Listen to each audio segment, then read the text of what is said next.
Hello friends, ओम श्री गणेशाय नमः। जय श्री कृष्णा। आप सभी का स्वागत है आपके अपने यूट्यूब चैनल पर। फ्रेंड्स, आज हम आपको इस वीडियो में बताने जा रहे हैं अधिक मास अर्थात पुरुषोत्तम मास महात्म्य के तीसरे अध्याय की कथा के बारे में। फ्रेंड्स, वीडियो शुरू करने से पहले आपसे रिक्वेस्ट है, अगर आप हमारे चैनल पर नए हैं और आपने अभी तक चैनल को सब्सक्राइब नहीं किया है तो प्लीज़ सब्सक्राइब कीजिएगा चैनल को, साथ ही प्रेस कीजिएगा बेल आइकन को, जिससे नए वीडियो से रिलेटेड नोटिफिकेशन आपको तुरंत प्राप्त हो सके।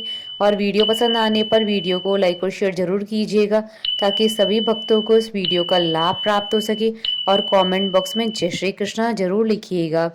श्री गणेश जी को प्रणाम करते हुए पुरुषोत्तम भगवान श्री कृष्ण जी संपूर्ण षष्ठी का पालन करने वाले भगवान विष्णु, ज्ञान प्रदान करने वाली माँ सरस्वती, सब पुराणों के कर्ता श्री व्यास जी तथा सभी ज्ञानी जिनों के चरण कमलों में नमस्कार करके भगवान की श्रद्धा और भक्ति रस में डूबे हुए पुरुषोत्तम मास महात्म्य की कथा कहती हूँ। पुरुषोत्तम मास महात्म्य तीसरा अध्याय प्रारंभ। ऋषिगण बोले, हे महाभाग नर के मित्र नारायण नारद के प्रति जो शुभ वचन बोले, आप विस्तार पूर्वक हमसे कहिए। सूत जी बोले, हे द्विज सतमो, नारायण ने नारद के प्रति जो सुंदर वचन कहे वह जैसे मैंने सुने वैसे ही कहता हूँ, आप लोग सुने। नारायण बोले, हे नारद, पहले महात्मा श्री कृष्णचंद्र ने राजा युधिष्ठिर से जो कहा था वह मैं तुमसे कहता हूँ, सुनो।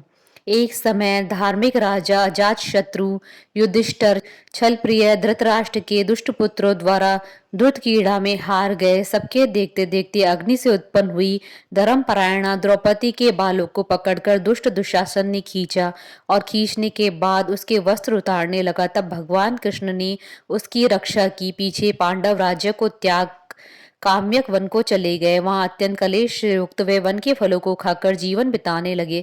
जैसे जंगली हाथियों के शरीर में बाल रहते उसी प्रकार पांडवों के शरीर में बाल हो गए। इस प्रकार दुखित पांडवों को देखने के लिए भगवान देव की सुत मुनियों के साथ काम्यक वन गए। उन भगवान को देखकर मृत शरीर में पुनः प्राण आ जाने की तरह युधिष्ठिर, भीमसेन, अर्जुन आदि प्रेम विह्वल होकर सहसा उठ खड़े हुए और प्रीति से श्री कृष्ण के गले मिले और भगवान कृष्ण के चरण कमलों में भक्ति से नमस्कार करने लगे। द्रौपदी ने भी धीरे धीरे वहां आकर आलस्य रहित होकर भगवान को शीघ्र ही नमस्कार किया। उन दुखित पांडवों को मृग के चर्म के वस्त्रों को पहने देख और समस्त शरीर में धूल लगी हुई देख, रूखा शरीर, चारों तरफ बाल बिखरे हुए, द्रौपदी को भी उसी प्रकार दुर्बल शरीर वाली और दुखों से घिरी हुई देखा। इस तरह दुखित पांडवों को देखकर वे अत्यंत दुखी हुए। भक्त वत्सल भगवान धृतराष्ट्र के पुत्रों को जला देने की इच्छा से उन पर क्रुद्ध हुए। विश्व के आत्मा भावों को चढ़ा घुरेर कर देखने वाले, करोड़ों काल की कराल मुख की तरह मुख वाले, धधकती हुई प्रलय की अग्नि के समान उठे हुए होंठों को दांतों के नीचे जोर से दबाकर तीनों लोगों को जला देने की तरह ऐसे उद्धत हुए जैसे श्री सीता के वियोग में संतप्त भगवान रामचंद्र को रावण पर जैसा क्रोध आया था। उस प्रकार से क्रोध भगवान को देखकर कांपते हुए अर्जुन कृष्ण को प्रसन्न करने के लिए द्रौपदी, धर्मराज तथा और लोगों से भी अनुमोदित होकर शीघ्र ही हाथ जोड़कर उनकी स्तुति करने लगे। अर्जुन बोले, हे कृष्ण, हे जगत के नाथ, हे नाथ, मैं जगत के बाहर नहीं हूँ, आप भी जगत की रक्षा करने वाले हैं। प्रभु, क्या मेरी रक्षा आप न करेंगे? जिनके नेत्र के देखने से ही ब्रह्मा का पतन हो जाता है, उनके क्रोध को करने से क्या नहीं हो सकता? यह कौन जानता है कि क्या होगा? हे संहार करने वाले, क्रोध का संहार कीजिए। हे तात के पात, हे जगतपते, आप ऐसे महापुरुषों के क्रोध से संसार का प्रलय हो जाता है। संपूर्ण तत्वों को जानने वाले, सर्व वस्तुओं के कारण, वेद और वेदांग के बीज आप साक्षात श्री कृष्ण हैं। मैं आपकी वंदना करता हूँ। आप ईश्वर हैं। इस चराचरात्मक संसार को आपने उत्पन्न किया है। सर्व मंगल के मांगल्य और सनातन के बीज रूप है। इसलिए एक के अपराध से अपने बनाए समस्त विश्व का आप नाश कैसे करेंगे? कौन भला ऐसा होगा जो मच्छरों को जलाने के लिए अपने घर को जला देता है? श्री नारायण बोले, दूसरों की वीरता को मर्दन करने वाले अर्जुन ने भगवान से इस प्रकार निवेदन कर प्रणाम किया। सूत जी बोले, श्री कृष्ण जी ने अपने क्रोध को शांत किया और स्वयं भी चंद्रमा की तरह शांत हो गए। इस प्रकार भगवान को शांत देखकर पांडव स्वस्थ हुए, प्रेम से प्रसन्न मुख हुए, प्रेम विहल हुए। सब ने भगवान को प्रणाम किया और जंगली कंद मूल फल आदि से उनकी पूजा की। नारायण बोले, तब शरण में जाने योग्य भक्तों के ऊपर कृपा करने वाले श्री कृष्ण को प्रसन्न जान विशेष प्रेम से भरे हुए नम्र अर्जुन ने बारंबार नमस्कार किया। जो प्रश्न आपने हमसे किया है वही प्रश्न उन्होंने श्री कृष्ण से किया।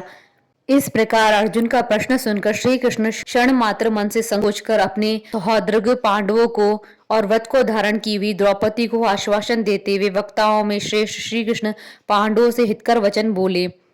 श्री कृष्ण बोले, हे राजन, हे महाभाग, हे विभित्सो, आप मेरा वचन सुनो। आपने यह प्रश्न अपूर्व किया है। आपको उत्तर देने में मुझे उत्साह नहीं हो रहा है। इस प्रश्न का उत्तर गुप्त से भी गुप्त है, ऋषियों को भी नहीं विदित है। फिर भी हे अर्जुन, मित्र के नाते अथवा तुम हमारे भक्त हो, इस कारण हम तुमसे कहते हैं।